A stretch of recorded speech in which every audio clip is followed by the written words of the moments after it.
And I guess I've been dreaming, 'cause now that I'm woke, everything that I see ain't what it seems, man. I guess I've been dreaming, 'cause now that I'm here, what I feel motivates me with reason. I guess I've been dreaming, 'cause now that I'm woke, everything that I see ain't what it seems, man. I guess I've been dreaming, 'cause now that I'm here, what I feel motivates me with reason. I guess I've been dreaming. Get this thing bustin', boy. Let's get it. Oh, what it is, what it do. Welcome back to the channel, man. How y'all living out there, man? How the world treating y'all, man? How the world treating y'all? How you treating yourself? How about that? That's a better question. Maybe I should start asking that. How you treating yourself, man? How we living out there, man? Yo. Y'all know me? Busting on them. We busting on them. Stepping on shit. Yo. So I've been getting driven cuckoo about these damn skinwalkers, right? So I've been doing some digging on some mythical creatures, man. You know what I'm saying? To try to see if we can get some more clarity on some more things that's running around rampant in our city streets and in our country woods. You know what I'm talking about? So I figured we get down to the nitty and get down to the bottom of that. So we got some cryptids we about to check out. This is, I think, what the channel is? Fire something. We gonna get to that though. We gonna get to that. I'm pretty sure he may introduce himself. But yeah, we got mythical creatures in North America. So we're gonna go over North America. I hope you got 44 with you, cause it's a documentary. So we got some truth with this, right? Cause it's a documentary. So let's turn our discernments on. Let's turn our CT on. Let's try to pay attention. Use all three eyes. Try to use all three eyes. All right. Can we do that? Man, where's my glasses at? I feel like I'm naked or something. Okay. Now I can see y'all.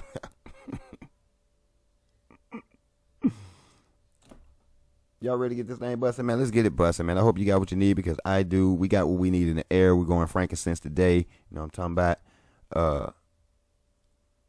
Let's get it busting.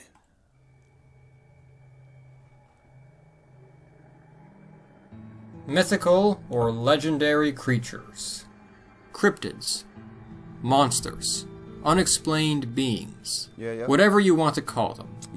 Every inhabited region of the earth, it seems, claims to be home to one, and most have bone-chilling tales associated with them. North America is certainly no exception. In fact, some of the cryptids from this continent have achieved international Let North America tell it. We only got skinwalkers.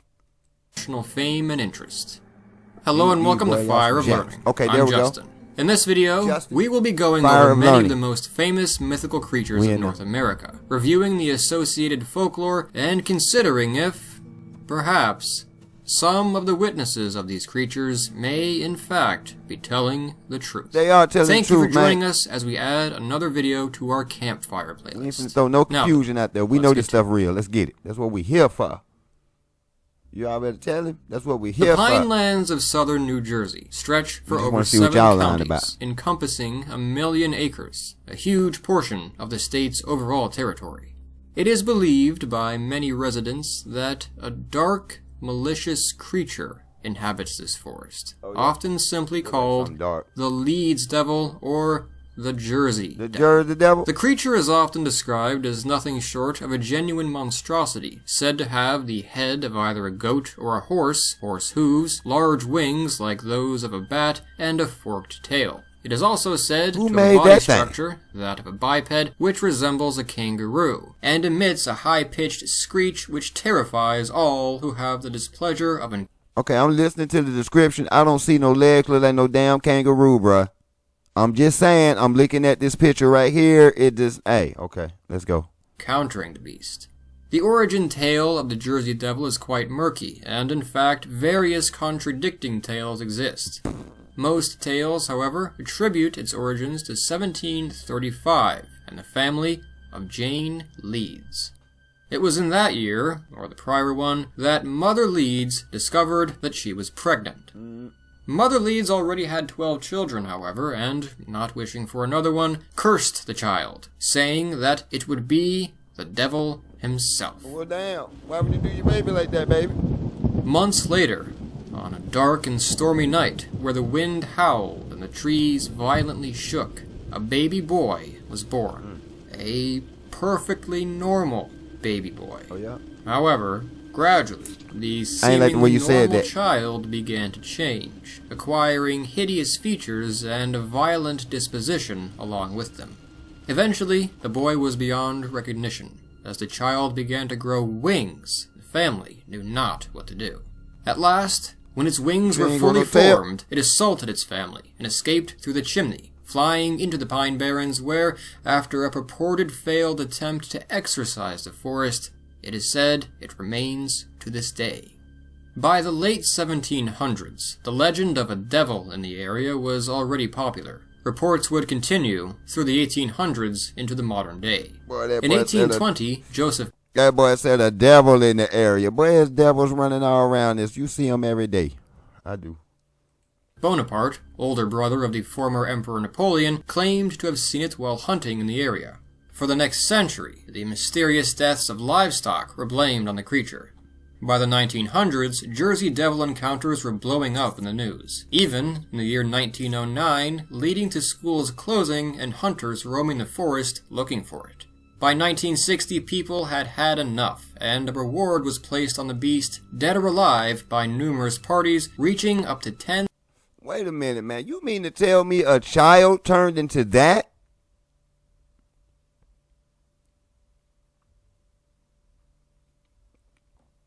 I'm asking. I'm not questioning as in I don't believe that, but I'm just asking. A child turned into this thing? How? Like, what the fuck? Like, what's in your DNA? Like, what's in... Hold up, bro. Like, she make a deal with the devil or something? Like, I mean, are we like... Okay, see, that's why he said something about some hypocrisy going on. Or some, you know what I'm saying, some contradictory going on. Okay. $10,000. Nothing was ever found, however, spare a few hoaxes. Of course not. The creature thus remains a mystery. The simplest explanation is that the sightings are a combination of hoaxes and misidentifications encouraged by this legend, such as misidentifying sandhill cranes. Perhaps the creature is associated with Daniel Leeds, an unpopular figure from the era in colonial history at the time, often thought of as a devil. Perhaps it is a myth invented to scare children and keep people away from dangerous areas. Or perhaps there's more to the Pine Barrens of New Jersey than we realize. For the second creature on our list, we move north and west to eastern Canada and the Great Lakes region to discuss a far more ancient being first described by the native Algonquin tribes. Winter in northern North America is often a challenge, commonly a life-threatening one for the people who lived prior to industrialization. Long and brutal winters caused people to take desperate measures to survive, eating anything they could to make it to the next day. Anything. It is in such times that the Algonquin peoples believe the Wendigo hunts most vigorously. The Wendigo is a creature which takes many different forms.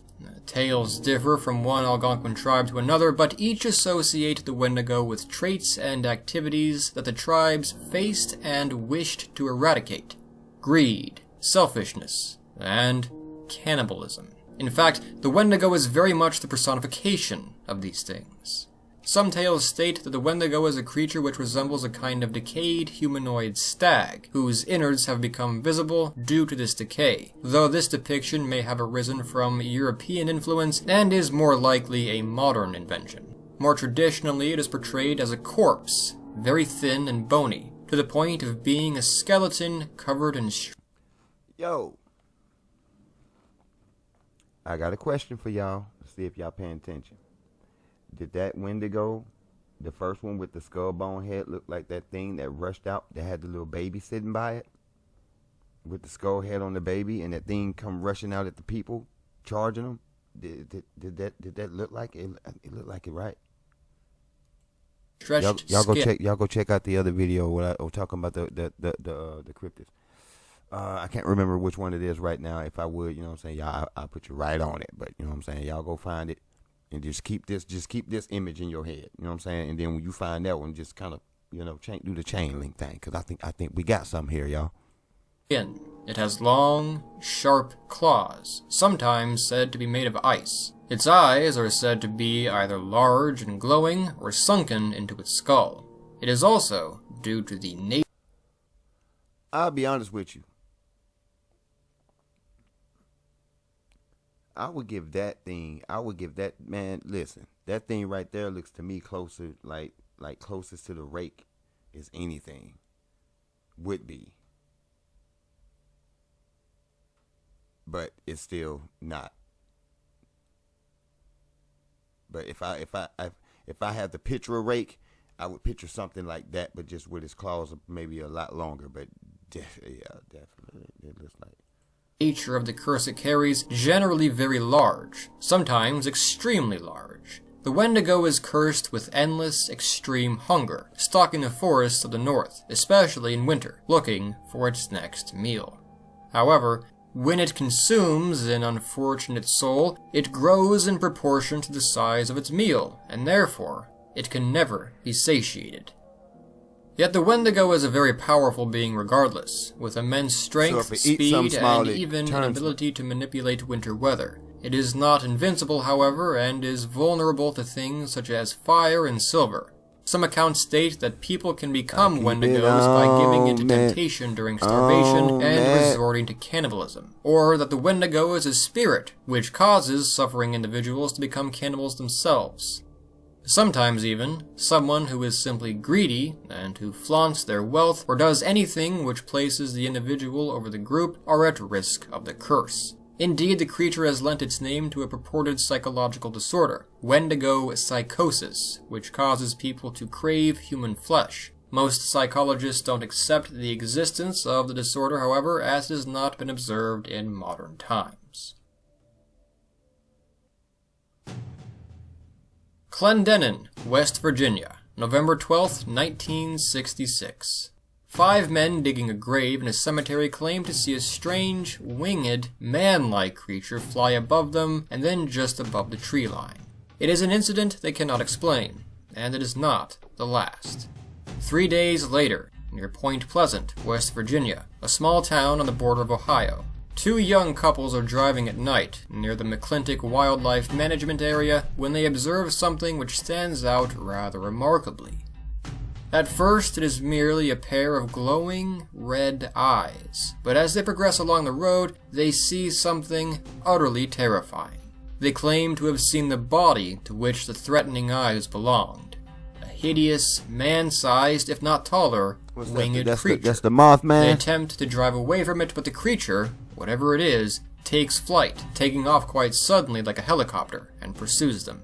Even as the driver reaches speeds of 100 miles per hour, the creature remains right on their tail, squeaking, they claimed, like a big mouse. When the couples reach town, they find that the creature is gone. They immediately call the police and give them their account. The first report of the Mothman. Incidentally, the same night, Newell Partridge, a contractor who lived 90 miles from Point Pleasant, reported seeing something eerily similar. On that night, he was watching television, when suddenly, the television began cutting out, and he heard a screeching noise coming from outside. He and his German Shepherd went out to investigate. When he spotted a figure, he shined his flashlight on it, revealing 2 glowing red eyes, which he said reflected the light like a bicycle reflector. Whatever it was, his dog, unfortunately, ran after it, and was never seen again. This night was the first of many over the next year in which West Virginians and Southeast Ohioans would report seeing what had been termed the Mothman. You know what, y'all? Hold on.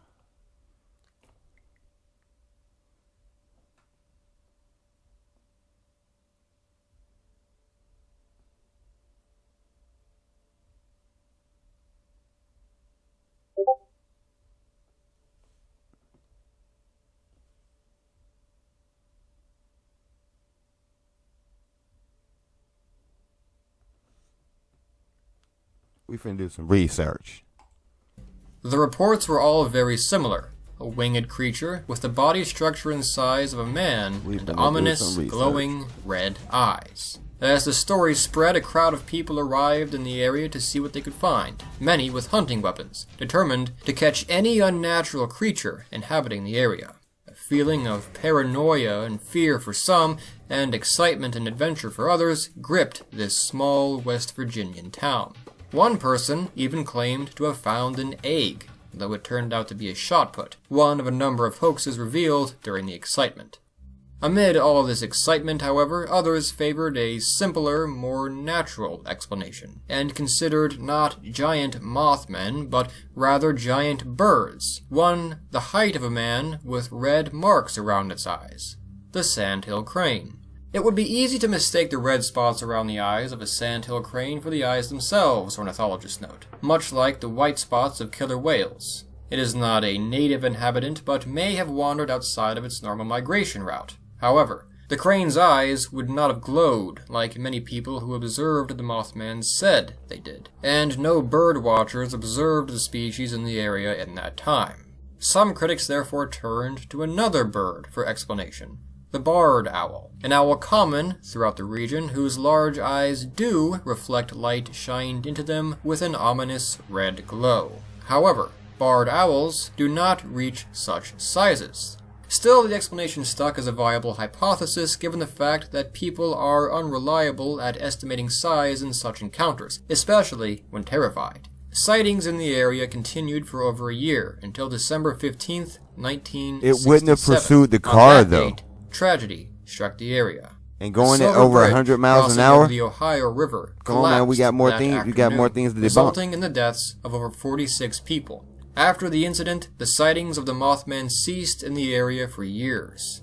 Some believe that the Mothman had arrived to signal the impending doom, and had disappeared when the doom came.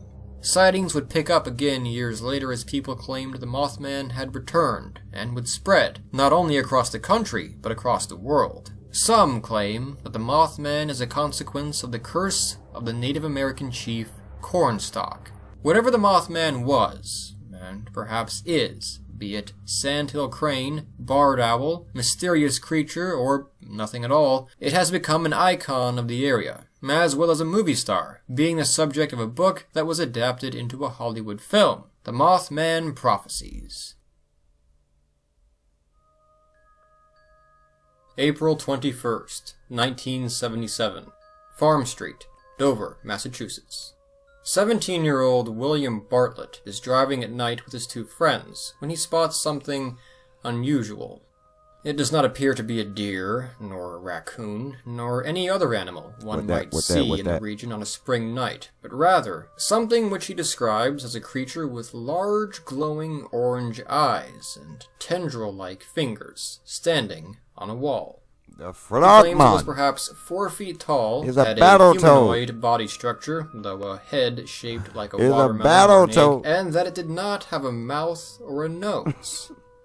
Bartlett returned home that night and informed his father of what he had seen. Neither were eager to attract attention to themselves, and so they did not release the story. The incident might have remained private forever, were others not to report seeing the exact same thing that very same night. 15-year-old John Baxter claimed to have observed an unusual creature while walking home on Miller Road. Baxter later produced a sketch which was eerily similar to the one Bartlett had produced for his father. The two reports were made independently of each other, and the two teens did not know each other. And then came a third report from Abby Brabham, who claimed to have seen a creature on Springdale Avenue the following night. Very similar in description, albeit with green eyes instead of orange. From the reports, it seems that the creature followed a path in a straight line, in the vicinity of water. Bartlett's friends, who were also in the car, never reported seeing it, but Bartlett said that he would swear on a stack of Bibles that he saw something. He also seems to have never enjoyed the publicity gained from the incident, telling the Boston Globe in 2006 that the incident is embarrassing, and that he even dreads getting phone calls about it every Halloween. Apart from one incident the following year, which Bartlett says may have been a prank or a natural animal, none of these individuals, nor anyone else, has claimed to see the creature in the 43 years since. It stands out among cryptids for these reasons. It seems likely that there was something unusual running around the area on that night. It may have been a young horse, called a foal, or a moose calf, though moose are extremely rare in that area and no foals were reported missing. It may have been an escaped exotic animal like a slender loris. None were reported to have escaped in the area, but there is an illegal exotic pet trade. It may have been an extraterrestrial, though why would an advanced being capable of interstellar travel come to Earth simply to run around naked in the woods of Massachusetts? It could very well have been a prank, or it could be something we have yet to understand.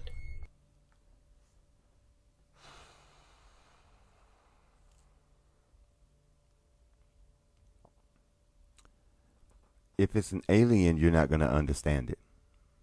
That's why you would have to ask the question, why would the alien be down in the woods naked in Wisconsin?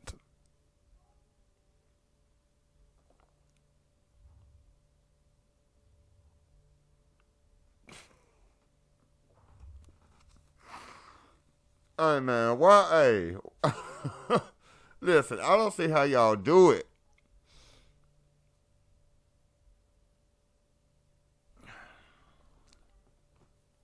Why would they adopt people?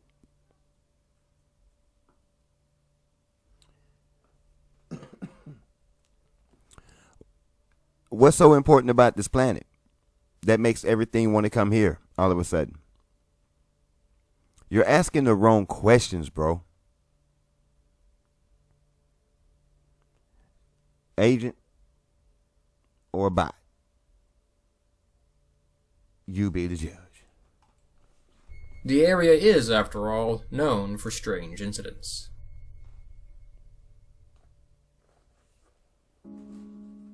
The spring of 1955, Loveland, Ohio, 20 miles from Cincinnati. A businessman is driving home along an unknown road in a marshy area late at night when he is stopped by the sight of something absolutely bizarre. Stories differ as to what exactly was seen and how events unfolded, but one account holds that he stopped his car to observe 3 figures, about 3 to 4 feet tall, conversing with each other. Though they stood upright on 2 legs, they were not people. He claimed that they had leathery skin and the faces of frogs. After a few moments, one of the creatures, according to one account, produced an instrument which was described as a wand, which produced sparks. The tool frightened the businessman, and he fled the area before anything happened. This was the first sighting of the Loveland Frogmen. The first, but not the last. That same year, there was an incident where a woman, Darwin Johnson, swimming in the nearby Ohio... Y'all can do it. Y'all can call it pareidolia. Call it pareidolia if you want to. But look at this. Look at this face. Right here. There's the lips.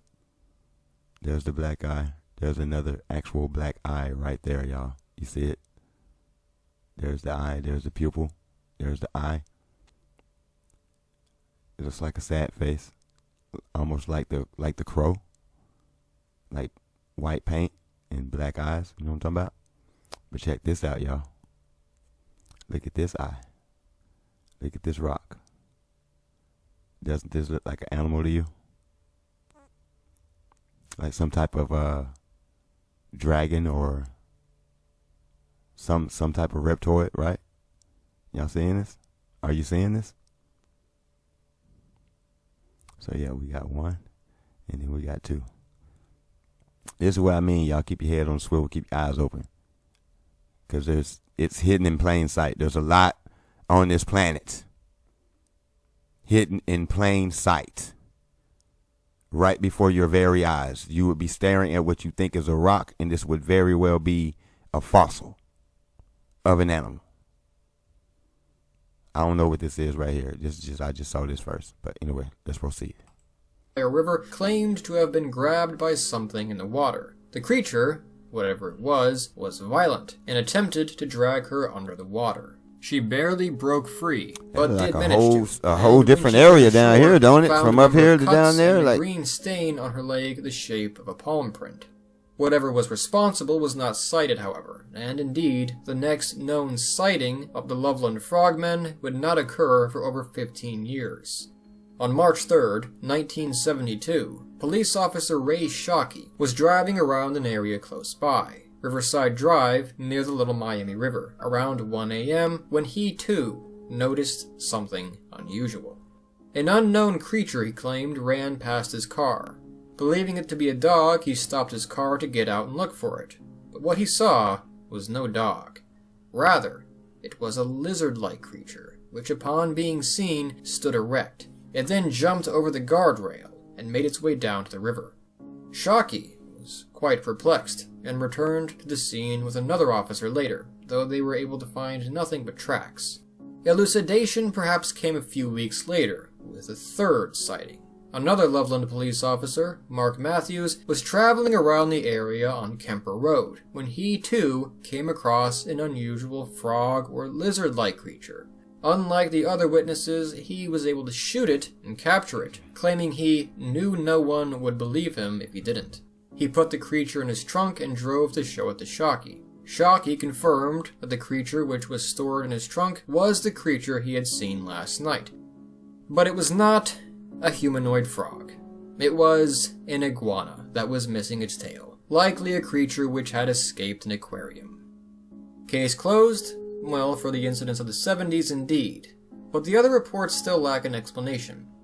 Numerous reports have been made in the decades since, the most recent major report coming from 2016, when a couple playing a game called Pokemon Go claimed to have seen the creature in the area.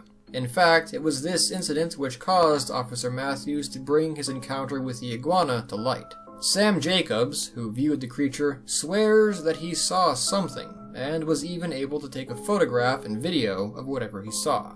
The details in the picture and photograph are extremely hard to make out, apart from glowing eyes, which are quite common among a number of animals when light is shined into their eyes. What exactly he and the others saw remains a mystery. no, it don't. They just ain't telling us. Canovanas, Puerto Rico, March of 1995. Farmers come across 95? an unwelcome discovery. 8 of their sheep had been killed in the past night. Each of them, it was claimed, had 3 puncture wounds in their chest and had been drained of all of their blood. No one can explain it, and it is the first of many incidents to come. Fear spreads across the city as more animals continue to die.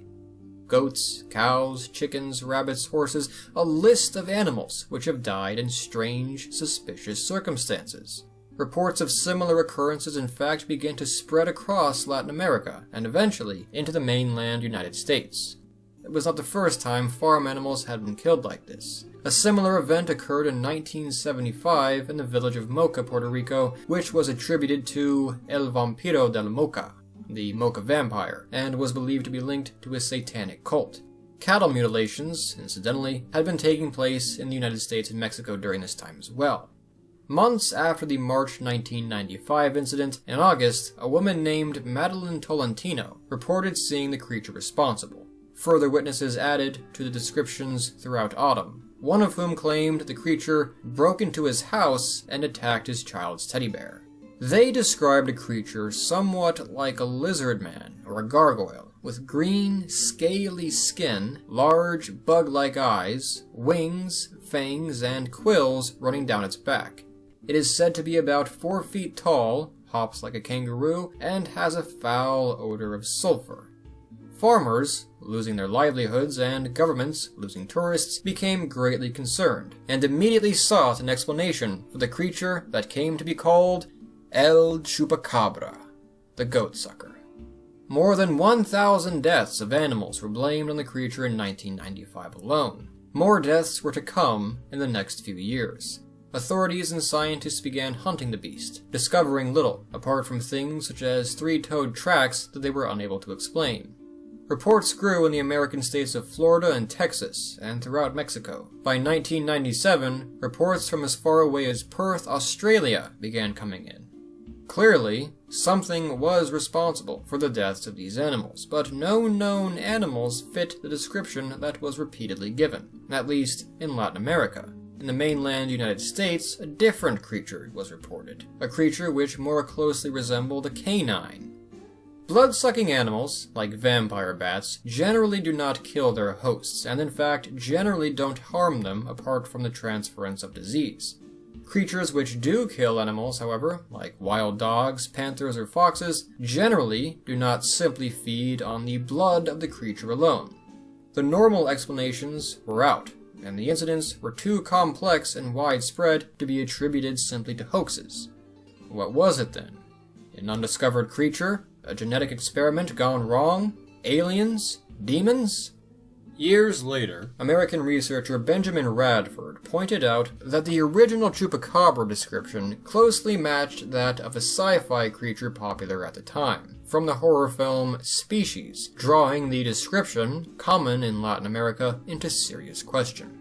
More doubt was cast on the idea of a monstrous vampire lizard roaming Latin America when it was pointed out that the claim that the animals had been vampirically drained of blood was never verified, and attempts to verify that aspect of the report showed that, while there was of course blood loss, they had not actually been bled dry.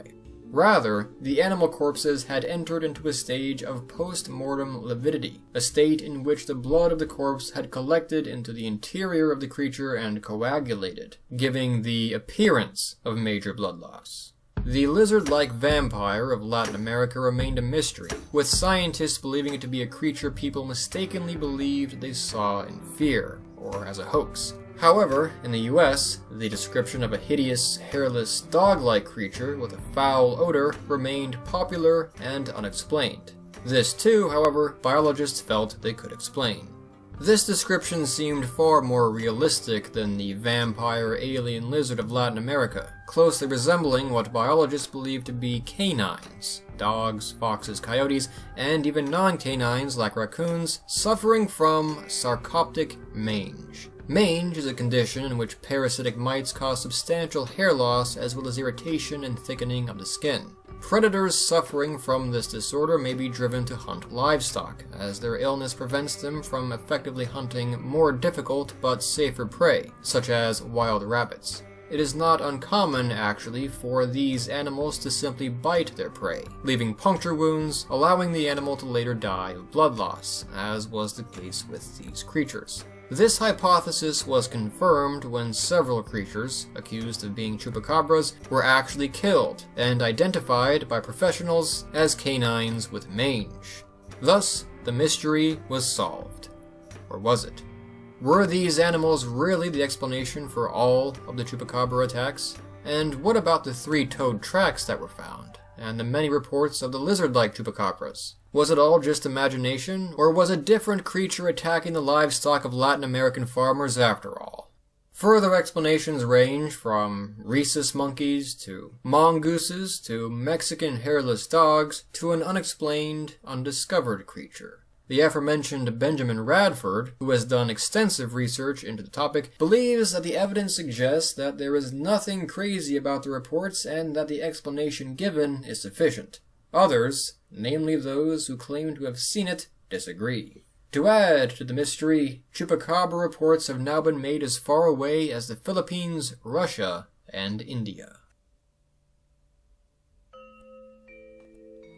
Across the United States and Canada, beings which... But how, though?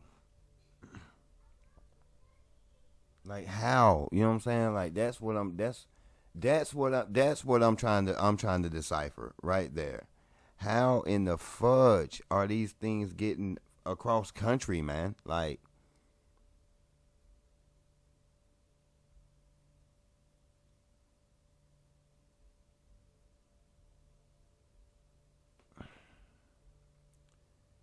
I mean, this spiritual aspects, of course, I get it. I'm all there for that.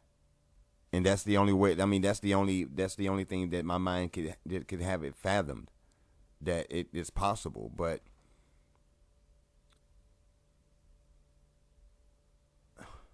what?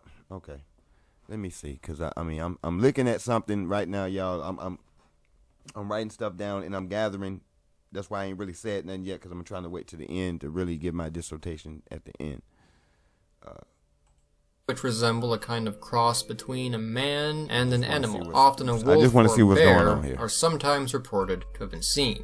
Many cultures around the world told tales of such creatures, the Europeans and Native Americans being, of course, no exception. Today, such tales have not gone away, as some claim we are still haunted by the beasts of which they warn us. Such beasts include the Beast of Bray Road, the Michigan Dogman, and the Ozark Howler. The Ozarks is a mountainous, forested region which stretches throughout parts of Missouri, Arkansas, and Oklahoma. Within this sparsely populated region, it is believed that a creature, or a species of creature, unlike those one normally encounters, resides, often known as the hoo-hoo, nightshade bear, or most commonly, Ozark Howler, after the howl that many who claim to have encountered the creature report. The terrifying howl, often signaling impending doom for those unfortunate enough to hear it, is said to sound like the mix of an elk call, a wolf howl, and a hyena's laugh.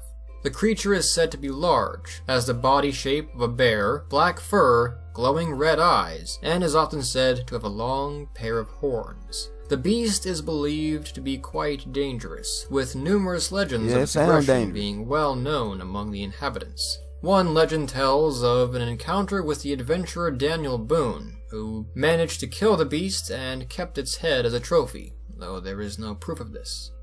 The Beast of Bray Road in Elkhorn, Wisconsin is similar in many ways, notably with its glowing red eyes and aggressiveness. The red eyes, it is claimed, often turn right towards witnesses, peering directly into their eyes. Those who peer back into the creature's eyes are struck by the malicious intelligence they sense behind them. It is also described as a bear-like or wolf-like creature, a humanoid wolf, that is. Witnesses of the creature claim that it stands upright, reaching about 6 feet in height, and is capable of running at great speeds. The first report came from 1936, but the creature became famous due to a string of reports from the 80s and 90s. Explanations point to various canines, some of which are simply uncommon, such as coy dogs, the cross between a coyote and a dog, and something rather unusual, such as an undiscovered species of canine, or species believed to be extinct, such as dire wolves, or worse.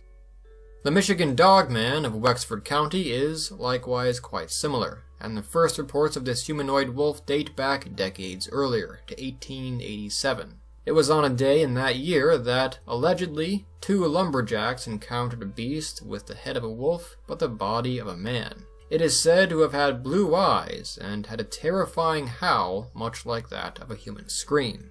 In 1987, disc jockey Steve Cook recorded a song called The Legend, which many believe led to the creation of the Dogman legend when it was played on air of a radio station, bringing the purported historical encounters into question. The creature in the song was, he claimed, an invention, as part of an April Fool's joke.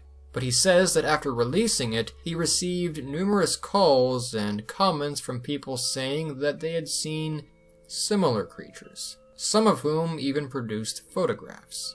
Identical creatures have been seen across the Midwest, and even across North America. The legends of wolf people extend even to the farthest reaches of the North American continent, including the lands of the Inuit, such as Greenland, Labrador, and the coasts of the Hudson Bay. However, rather than the head of a dog and the body of a man, the Adlets, or Erkigdalets, of Inuit mythology, are said to be a people with the upper bodies of men, but the lower halves of dogs. These people are quite tall, fast, and hostile, often being in conflict with humans. The Adlet race was said to have spawned from the union of an Inuit girl who refused to take a husband and the dog Ijirkan, whom she chose to marry instead. What the fuck?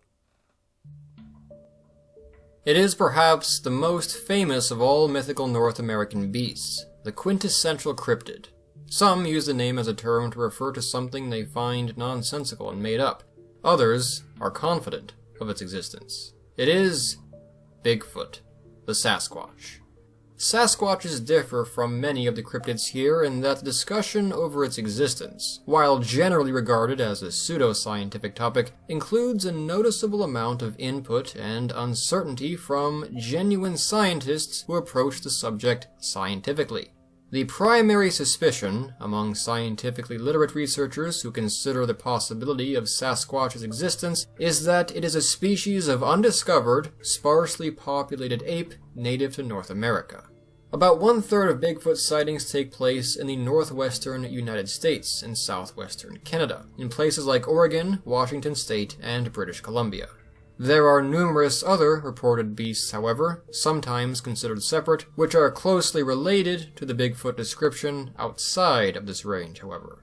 The Alabama white thing, the Mugian monster of Arizona, the skunk ape of Florida, the grassman of northeast Ohio, the falk monster of Arkansas, the Yeti, and so on. The typical Sasquatch is reported to be 6 to 9 feet in height, covered in brown, black, or dark reddish fur, bipedal with body structure similar to a human, and of course, large feet. It is said to be shy, though sometimes defensive and territorial, and may at times let out a cry similar to that of a screeching woman or child. What is interesting is that these reports extend across several areas. The woman-like screech, for example, is reported in places as far away from each other as Alabama with the white thing and the Yeti of Tibet. The initial origins of the Bigfoot story rest with Native American tribes, namely, though not exclusively, those of the West, who told stories of large, shy, sometimes hairy, sometimes mischievous or violent men that lived in their area. Some of these tribes still maintain that these creatures are in fact real, and that they have lived alongside them for thousands of years. European settlers... Hey man, look here. Don't let that go over your head. In plain sight, like I tell you, that's double speaking. I gotta call it for what it is. Sorry, I just gotta call it for what it is. It may have went over some of y'all head, but let me clarify for him what he just told you. But he just told you that these Yetis and all these Bigfoots, that the natives, it rests with the natives. It rests with us, what those things are, the natives, the indigenous people of the land, America. That be us. That be us. That be us. Sorry, that be us. That knowledge rests with us. We know what those things are, and we don't say that they're primate. They call them man. There's some wild men out there, hairy. And like I've been trying to tell y'all in previous videos, if you do your research, you're going to find out exactly what those things are. They are men. They are people. And there are certain people. And if you do your research and dig, man, you'll find out exactly who they are. And that's why scientists don't want to, you know what I'm saying, come out and just tell y'all who they are. Because they know who they are. That's why they try to stay away from the subject, and they try to pseudoscience it, and they don't try to, you know what I'm saying, they'll give you any damn thing else. As this buddy done came up with all these extra cryptids, he ain't said nothing about no scientists arguing none of this stuff. But when it come down to them Bigfoots, scientists are arguing that their existence, when it looks like a monkey, you're arguing the existence of something that resembles a gorilla versus the Mothman or a skinwalker. Come on, man. Everybody ain't dumb. So I ain't gonna let certain things go over y'all head, man. Just in case y'all didn't catch that. There's some other stuff I'm gonna get on too, but let's proceed. We almost done. Encountered and recorded these tales in the late 1800s and early 1900s, and it would not be long before they too began to report seeing ape-like men in the region. The first documented report of a Sasquatch came from 1904, when settlers claimed to see a large, hairy man in the Sixes River region. It was the first of many to come. As mentioned, some wonder if there is a truth to some of these reports. The remnant of a species of ape assumed to have gone extinct, which crossed the Bering Land Bridge and evolved in North America. It is more scientifically plausible than the origin stories of other cryptids. Furthermore, it is certainly plausible that we've yet to discover some creatures, large creatures even, roaming the continent, especially if they have a remarkably small population, numbering, say, under 10,000 overall, for example. There are some creatures, such as the platypus, okapi, coelacanth, and giant squid, which were regarded as unlikely to exist in the past, sometimes even considered fictional beings until they were discovered. It's possible that the Sasquatch could one day be in this category of animals. But simply because it could be real does not necessarily mean it is real. There are a great number of things in this world which are physically and biologically plausible, but which experts do not believe exist because of the fact that they do not exist. The Sasquatch, if it exists, would be the only species of large ape that does not live in the tropics. Furthermore, while it's certainly possible that there are undiscovered creatures currently roaming North America, and definitely so when we include things like insects, the Sasquatch is said to be a very large creature, larger than humans. This would necessitate a large caloric intake, and would mean it would have to go out and be quite active over a wide range. This potential range is increasingly shrinking, and increasingly surrounded by people who are, today especially, commonly armed with devices that allows them to record any oddities they see and share it with the world within seconds. There have, of course, been numerous Bigfoot hoaxes, which have been recognized as such by both believers and skeptics.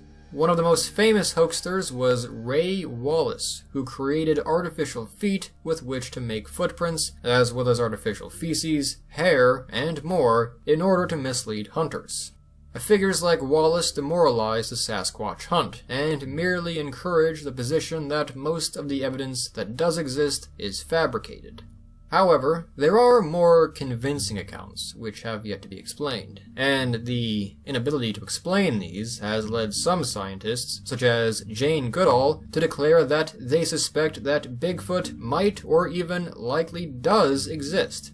Another key scientist on the pro-Bigfoot side is Dr. Jeff Meldrum, an expert in anatomy and primate locomotion who believes that some of the Bigfoot tracks are convincing, having detailed features which would be incredibly difficult to fake in a single incident, let alone for it to be replicated throughout locations separated by great distances. This evidence has convinced him that the creature's existence is a possibility. Of all the famous Bigfoot sightings, the most famous was the one recorded on film, the Patterson-Gimlin recording, shot in Bluff Creek, California in 1967.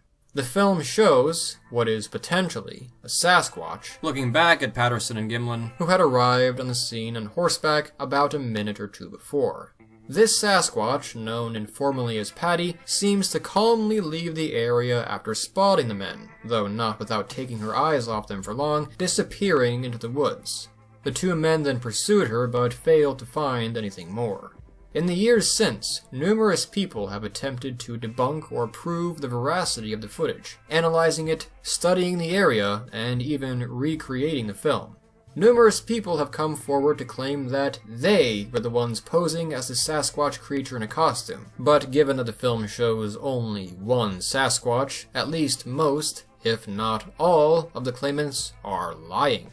The film is indeed an interesting watch. It is fairly short, about a minute in length, with most of the encounter not having been captured, according to the duo.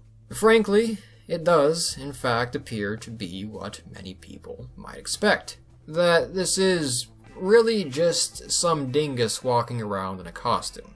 Suspiciously, Patterson and Gimlin were interested in filming a pseudo-documentary covering stop playing with people's minds, bro. That's what you're doing. You know that shit and real, so man. May very well have had a costume I can hear your wordplay on hand. However, anatomists, I hear your wordplay, buddy. artists, and other experts in the movie industry note that for it to be a costume, it would have had to have been especially intricate, based on the muscle movements of the creature shown. especially for the 1960s. It was full natural this swing. was the same year, after all, that Captain Kirk took on the much less convincing Gorn, just for example. Why would some amateurs have access to a costume more advanced than what even the big shots were using? The purported actor would also have had to have walked in an unusual way on difficult terrain, which would be uncomfortable for a human, though also for most primates, and in the opinion of some, would have to have been quite a large person. There are other problems with the reported Sasquatch, though, such as the features of the rear of the animal, and the fact that no species of ape is known to have females with fur on their breasts, as Patty appears to. Primate expert John Napier, who does believe in Sasquatch, states that he does not believe in the film's authenticity, as the height of the creature, he claims, does not match up with the path of the footprints recovered. Furthermore, there is reason to believe that Ray Wallace, the known Bigfoot hoaxer, may have had some minimal involvement with the film. There are a list of points each side of the debate brings up, but the overall opinion from advocates and skeptics is that the film does not offer sufficient evidence to show either way. Putting the film aside and returning to other important SAS questions, wouldn't such a creature, even if it were rather low in number and efficient at hiding, leave some kind of evidence behind apart from footprints, corpses, droppings, hair? None of these things have been definitively produced. In fact, there's not even fossil evidence of anything to which Sasquatches could have been related discovered in the area. Furthermore, while we can point out the numerous creatures once thought of as fictional that turned out to be real, those creatures were never so vigorously pursued. As for the lack of more recent remains, some have suggested that the creature is actually highly intelligent, as apes tend to be, to the extent that they are efficient at avoiding contact with mankind and may even bury their dead, or at least take corpses into hidden areas so as to keep them unmangled by nature as best as possible. The forested environment may also be harmful to the preservation of corpses and fossils. Today, Bigfoot hoaxes have become much more common thanks to technology. While the odds, in all honesty, may not be good, Sasquatch may still have the best odds of actually existing out of all the cryptids mentioned. However, Bigfoot researchers lament that the little evidence which may come to light is lost in a sea of people attempting to attract attention to outright fabrications, thus encouraging the disinterest of the majority of the scientific community. I, of course, wanted to get your opinion as well on this one. In a recent poll, I asked, how likely do you think it is that Bigfoot, or Sasquatch, is a real animal? Of the 12,000 respondents at the time of this screenshot, 4%... Sleep.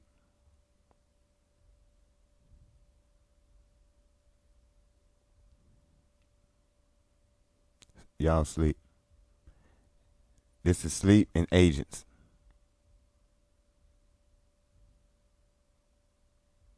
Don't let this stuff go over your head, man. They playing with y'all.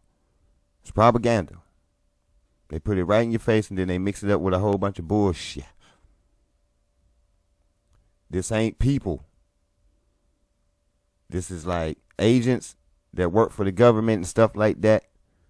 And like a small percentage of this is actual people that don't believe, you know what I'm saying? But no, the whole thing, 50% is people don't believe this. Come on, dude. Come on, dude. Said they were confident of their existence. 8% said it was likely. 14%. Okay, well that's it right there. You know what I'm talking about? So, look, man, I'm not finna fall for the y'all can fall for that shite if you want to. I ain't going for the shite, okay? Y'all can keep the shite over there with y'all. I ain't going for it. I know what's going on out here. You know what I'm talking about? I don't know exactly what everything is. That's why we going through this stuff, but I'm not retarded. You feel me?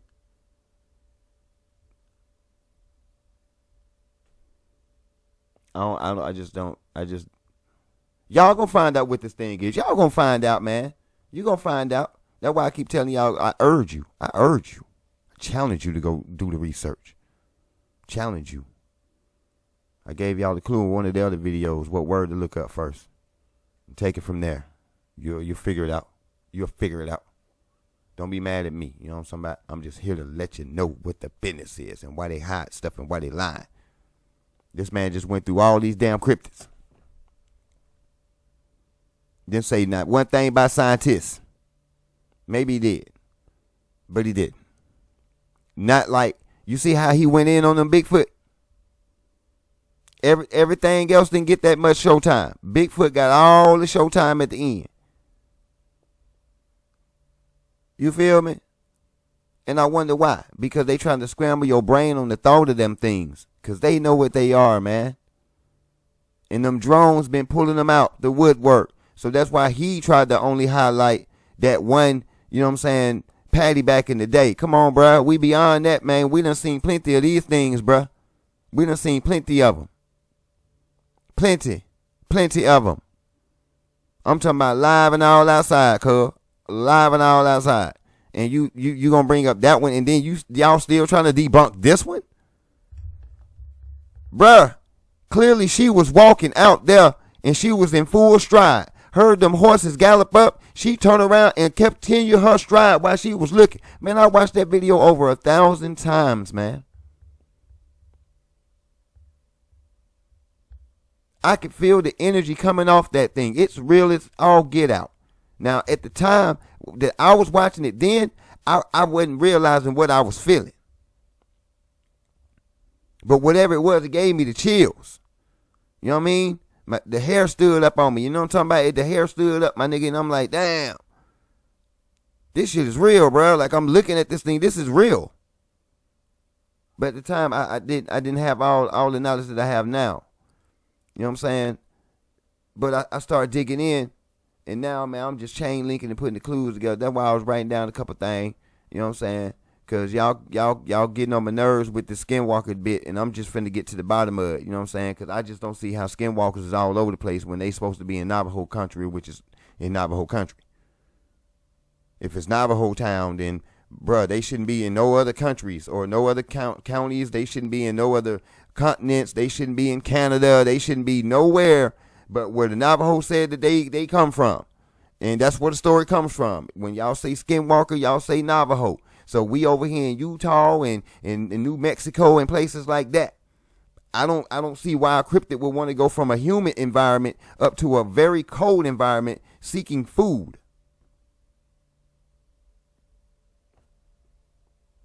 So that's why we here at these cryptids again, y'all. That's why we at the cryptids again. Sorry. That's why we doing cryptids again. Because we finna get to the bottom of the Skinwalker bit. And we finna find out exactly what else what else is out here. You know what I'm saying? But y'all got to be able to use your discernment and listen through the lies sometimes. You know what I'm saying? I know they say you got to see through the lies sometimes, which you got to do that too. But sometimes you got to hear through that lie too. You got to know when they trying to mess with your mind and when they trying to toss words at you and mix and screw the information. Come on now. That's why Bigfoot is such a huge topic. Because it's walking around like a man. And then them dudes just said in Arkansas, what we call them things, that's man. It's with some wild men up there on the hill. They full of hair. They covered in hair.